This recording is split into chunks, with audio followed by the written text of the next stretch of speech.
সালাম আলাইকুম। আমরা এই মুহূর্তে আছি সেই বিখ্যাত বসফরাস রিভারে। এই এই রিভার এবং এই জায়গাটা সামনে আরেকটা জায়গা, এটা গোল্ডেন হর্নেট। এই জায়গাটা কিন্তু ইতিহাসের অনেক অতি তাৎপর্য বহন করে।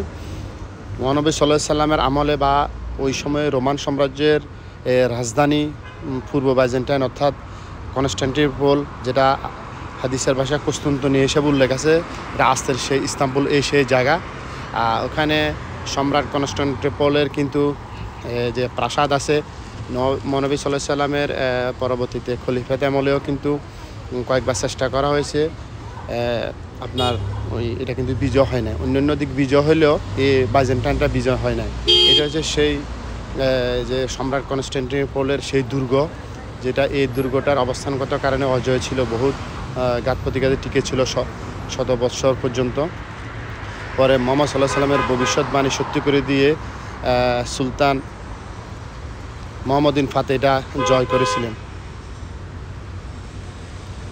এর পরবর্তীতে দ্বারায় অটোম্যানরা কিন্তু প্রায় 800-900 বছর মুসলিম ঝান্ডা উঠিয়েছিল এবং কি তাদের রাজত্ব এবং কি প্রতিষ্ঠা করে রেখেছিল। মুসলিম খেলাফতটা কিন্তু তাদের হাতে ছিল দীর্ঘদিন পর্যন্ত। এইটা হচ্ছে সেই বিখ্যাত সেই জায়গা।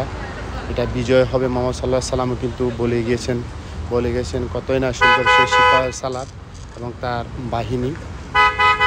মুহাম্মদ বিন ফাতেহ সম্রাট দ্বিতীয় মুরাদের ছেলে এটা জয় করেছিল।